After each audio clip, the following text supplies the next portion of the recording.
Hi hello welcome back to my channel. ఈరోజు మన recipe ఏంటంటే టొమాటో రైస్. టొమాటో రైస్ని సింపుల్ వేలో ఎలాంటి మసాలాలు అల్లం పేస్ట్ కూడా లేకుండా ఎలా చేసుకుంటారో నేను మీకు చూపించబోతున్నాను. టొమాటో రైస్ని స్టార్ట్ చేసేద్దామా? అయితే ఒక గిన్నె తీసుకొని ఆ గిన్నెలో సరిపడా ఆయిల్ వేసుకొని ఆయిల్ హీట్ అయిన తర్వాత ఒక బిర్యానీ ఆకు, ఒక చెక్క, 2 యాలక్కాయలు, 4 లవంగాలు, ఒక పువ్వు ఆయిల్ హీట్ అయిన తర్వాత ఆయిల్లో వేసేసుకొని బాగా కలుపుకోవాలి.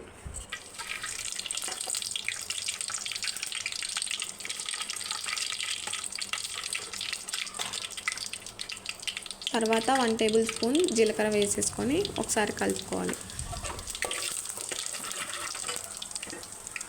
మనం ముందుగా కట్ చేసి పెట్టుకున్న పచ్చిమిర్చి ముక్కల్ని దాంట్లో వేసి ఒకసారి కలుపుకోవాలి.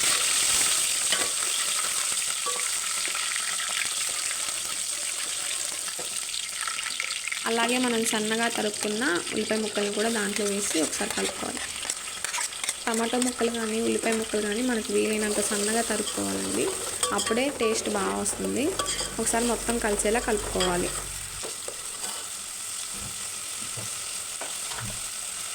కొంచెం కరివేపాకు వేసి మళ్ళీ ఒకసారి కలుపుకుందాం.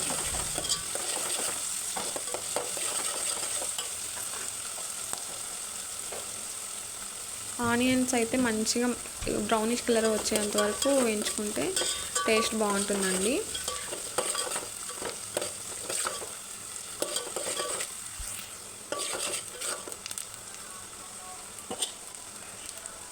ఉల్లిపాయ ముక్కలు మంచిగా వేగిపోయాయి. దాంట్లోకి ఒక 1/2 టేబుల్ స్పూన్ పసుపు, 2 టేబుల్ స్పూన్ ఉప్పు వేసి మొత్తం ఒకసారి కలుపుకుందాం.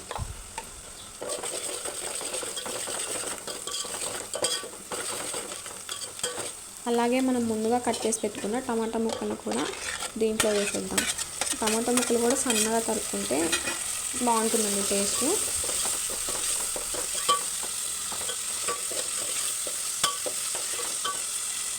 మొత్తం ఒకసారి కలిపేసుకొని మూత పెట్టేసుకుంటే లోపల మంచిగా ఉడికిపోతుంది.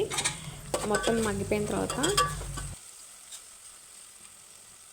1 టేబుల్ స్పూన్ కారం వేసుకొని మొత్తం ఒకసారి కలుపుకుందాం.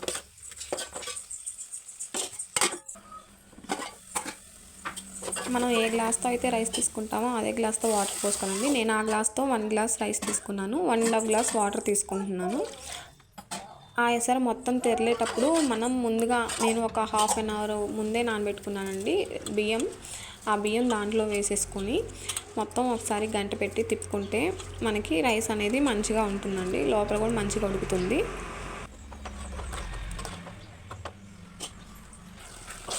మొత్తం ఒకసారి బాగా కలుపుకొని దాని మీద మూత పెట్టేసుకొని మూత మీద ఏదైనా బరువుది పెట్టుకుంటే ఆవిరి మీద బయటికి రాకుండా లోపల మంచిగా ఉడికిపోతుందండి. నేనైతే బిందె పెట్టాను ఆ గిన్నె మీద. అంతేనండి, చాలా అంటే చాలా సింపుల్గా టొమాటో రైస్ రెడీ. ఎలాంటి మసాలాలు లేకుండా చేశానండి నేను. ఈసారి నెక్స్ట్ వీడియోలో మసాలా అండ్ అల్లం పేస్ట్తో చేస్తాను. అది కూడా ఎలా ఉందో కామెంట్ సెక్షన్లో కామెంట్ చేయండి. ఈ టొమాటో రైస్ని మీరు కూడా ఒకసారి ట్రై చేసి మీకు ఎలా వచ్చిందో కామెంట్ బాక్స్లో కామెంట్ చేయండి. అలాగే లైక్ చేయండి, షేర్ చేయండి, సబ్స్క్రైబ్ చేయడం మాత్రం మర్చిపోకండి.